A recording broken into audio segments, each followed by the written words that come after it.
Yan, hello guys. Andito nga pala kami ngayon sa Mataki. Ayan, pinuntahan ko nga pala po yung mag-ama at para videohan nga po pala sila at sila nga po pala ay nagruronda. Galing ko nga lang pala po sa paglalaba at katatapos ko nga lang po pala niyan. Ayan, nagbibideo na nga po pala ako at yung aking anak po pala ang kasama-sama ng kanyang ama. At siya nga po pala ay naghahawak ng tali para magronda-ronda. Kahit hindi nga po pala siya marunong ay ginagawa niya na nga pala po. At napakasipag nga pala po ng aking bata na yan, kahit medyo pasaway. Ayan, dinala na nga po pala namin yung kanilang kinuhang nyog dito nga po pala sa may kuprahan. At andito nga po pala si Papa at nagbubunot nga po pala. Sila nga lang po pala dalawang mag-amang magkatulong kasi nga po wala si Kuya. Kinupra na nga pala po nila yan at medyo yung buo po ay masyadong mura na. Ayan, masyado na po tayong hirap na naman ngayon at nakamura na naman po ang mga kalakal. Napakamura ngayon ng kalakal pero ang mahal ng bilihin ngayon, di ba? Ayan nga po pala, natapos na nga po pala nilang ilagay nga pala po yung nyug dyan sa may timbunan nila, sa may kuprahan. Ayan, binibidyo ko nga po pala yung ilog dyan at medyo kahapon nga po pala yung nagbaha. At hindi na nga po masyadong nagbaha ngayon at hindi na nga po nagparaulan. Kaya nga lang po ay labo, kaya nga po pala ako sa bahay na naglaba. At nagsahod nga pala po ako ng tubig sa ulan at para doon na nga lang po pala maghawhaw.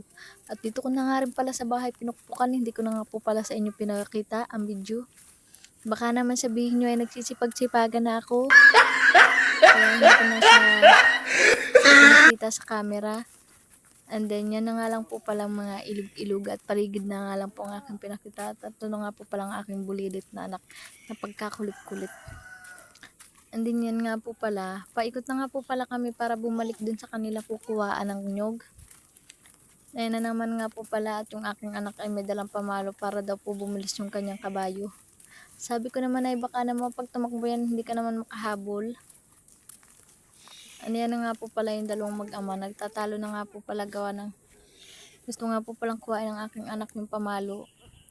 Yan, pinalo na nga po pala niya kaya lang hindi rin po nagbibilis ang takbo niya. Talagang mabagal lang po pala siya. Kinuha nga po pala nung ama at para iikot nga po pala. At doon nga po kami pupunta sa dulo at para kuhain po yung mga timbun po doon. Pagkatapos nga po pala doon kami makarating ay utay-utay nga po palang naglalakad dito ng aking bulilit na ito.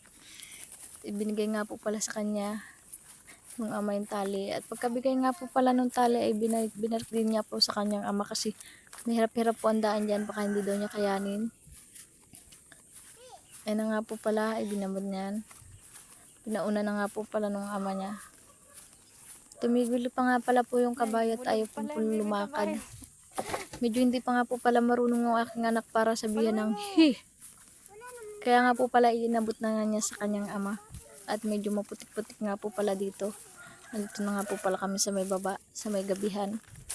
Malayo-layo pa nga po lang ang aming kukuha ng nyog. Kaya mahaba-haba nga po pala itong video. Nagtigil pa nga po yung aking asawa at para tingnan nga po yung video ko. At yung anak nga po pala namin ang kanyang tinitingnan. Maya-maya nga po pala ilalapit na yung aking asawa at para sundan nga po pala yung aking anak. Ayan. Kasi bagay ganyan magrurunda. Sige nga po pala niyang pagpag ng kanyang tali at para nga daw po bumilis. Sabi ko pa nga po ay napakabagal naman bibi ng iyong kabayo. Abutin ka ng unang oras dyan. At maya-maya nga pala ay nakaamoy siya ng tae ng kabayo. Bigla siyang tumigil. At pinagmasdan nga lang pala po ng aking anak. At sabi ko, pag hindi mo bubugawin ay aabot ka ng anong oras dyan. Kaya po pala yung kanyang amay sigintawa. At sige nga po pala sabi nung anak niya ng yak, yak. Ay na nga pala, ang arte-arte nga pala ng aking dalaga. Nakala mo na pagkakaganda-ganda naman. Kaya na nga pala, ibinubugaw na nga pala po ng aking asawa at sila iaabutin na ng unang oras. At yung aking anak ay napakatagal. Yan, may pag-iwas pa nga po pala siya sa tae at dirin-dirin nga po pala siya. Yan, malapit na nga po pala kami dito sa may kanyang kukuha ng nyog. Hindi ko na nga po pala tinulungan yung aking asawa para magsilid-silid doon at sila na nga lang po ay aking binibidyo. At sila nga lang po talaga ang aking purpose Ikaw na ano yan. para videohan. Ay, malapit-lapit na nga po pala sa may una-unahan pa. Medyo madami pa nga po palang timbo niya, kaya mahaba-haba pa yung sa kanilang kukuhaan. Nagpahinga nga po pala muna sila para kumain ng tanghali at pamaya naman po ang ulit nila kukuhain niyang timbon. Nandito na nga pala po kami ngayon. Inikot na nga po pala ng aming asawa yung kabayo at para isilid nga po pala itong timbon. Gatasin nga po No, no, no. ko nga po pala yung camera dito sa mukha ng kabayo. Napakagwapo naman ang aming kabayo. As in, hindi naman po pala sa amin yan. Palaga nga lang po pala yan. At yung aking anak ay hawak-hawak nga po pala yung tali at para hindi daw tumakbo. And then, ayan, umikot pa nga po pala siya at sinasayaw-sayawan pa niya yung kabayo. Maya-maya nga po, intya na nga po ng aking asawa yung mga nyog. Yan. Itinuto ko na nga lang po sa kanila yung mga camera. Hindi na nga po ako nag-extra, kaya lang ay hindi na nga po ako nag-extra para hindi na nga po pala madagdagan ng ganda ng views. Charot. Yan, kumimbot-kimbot pa nga pala po yung aking anak na pagkalambot-lambot ng katawan. Inikot na nga po pala ng aking asawa doon at kukunin pa daw po niya yung timbon.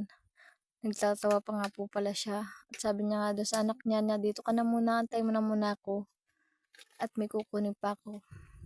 Yan, hinabol ko naman po pala siya ng camera para sundan kung saan siya pupunta. At pagkatapos nga po pala niyan ay dito na nga po sa aking video magtatapos. And yan, pa-like and subscribe naman po. Pa-share nga po pala and pa-support sa aking mga followers. Thank you very much. Thank you. Bye.